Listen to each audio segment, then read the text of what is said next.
ஒரு ஆட்சின்னு ஒன்று நடக்குதா? ஆட்சி நடந்தால் தான் நீங்கள் கேட்கல, காட்சி தான் நடக்குது. ஒவ்வொரு மந்திரி ஒரு வாட்டியை உடறாங்க.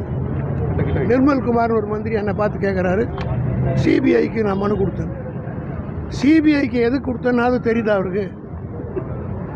கவர்னர் இடத்துல மனு கொடுத்தது வந்து இந்த மாதிரி கட்சி மாறுறதுக்கு ஹார்ஸ் ரைடிங் நடக்குது, குதிரை பேரம் நடக்குது, அதுக்காக கவர்னர்கிட்ட மனு கொடுத்துட்டு அவர் கவர்னருக்கு நடவடிக்கை எடுப்பதற்கு அவர்கிட்ட மனு கொடுத்தோம். அதே போல் சட்ட ரீதியாக நடவடிக்கிறது விஜிலன்ஸ் டிவிஎஸ்சி இருக்கிறது, அவர் director of anti corruption vigilance office ஆலந்தூரில் தான் இருக்குது. அதில் தான் காப்பி கொடுத்தோமே தவிர நான் இன்னும் சிபிஐக்கு மனு கொடுத்துட்றேன். சிபிஐக்கு எது மனு கொடுத்தோன்னா, கரூரில் போய் விஜய் பேசுகிறதுக்கு சிபிஐ கிட்ட கோர்ட்டில் வழக்கு போட்டோம்.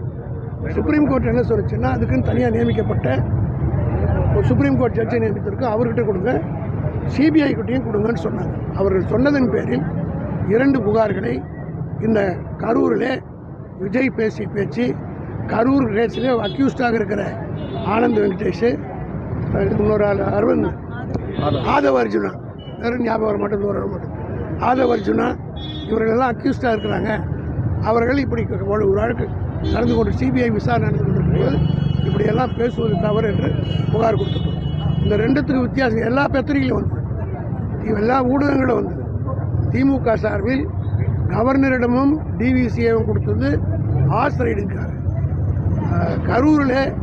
கரூர் சம்பவத்தை பற்றி விஜய் உள்ளிட்டவர் பேசிய பேச்சு குறித்து சுப்ரீம் கோர்ட் நியமித்த அந்த சுப்ரீம் கோர்ட் ஜட்ஜினுடைய அவருக்கும் அதே போல் சிபிஐக்கு கொடுத்துருக்கோம். இதுதான் சார். அதுமாரி குதிரை பேர் அரசியல் வந்து கவர்னர்கிட்ட இருந்து நீங்கள் மனு கொடுத்தது வந்து அரசியல் நாடகம்னு சொல்லி மாணிக் தாகூர் சொல்லியிருக்காரு.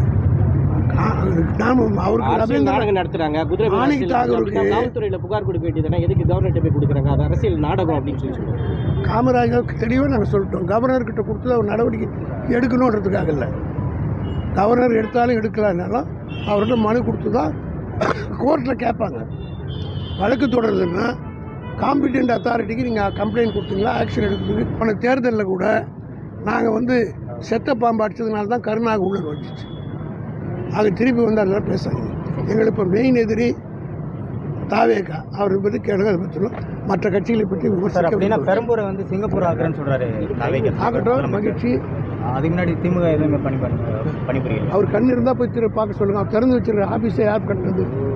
திமுக ஆஃபீஸில் கட்டுறது தானே. அங்கே இருக்கிற கல்யாண மண்டபம் யார் கட்டுறது? பெரம்பூர் சுற்றி அவர் பார்த்துருந்தா தாங்க தெரிய போகுது. பெரம்பூர் சொர்க்கமாக, குளத்தூரும் பெரம்பூரும் சென்னையில் இருக்கிற பல பகுதிகள் எப்படி நார்த் மெட்ராஸ் இருந்ததுன்னு ஒரு காலத்தில் தெரியும். தளபதி மு.க. ஸ்டாலின் ஆட்சி காலத்தில் தான் அது வளர்ச்சி பெற்றது. கண் இருக்கிறவங்களுக்கு தெரியும், மனசாட்சி உள்ளவர்களுக்கு தெரியும். உங்களை போன்ற நிருபர்கள் அதுக்கு கணக்கெடுத்து போட்டு காட்டணும்.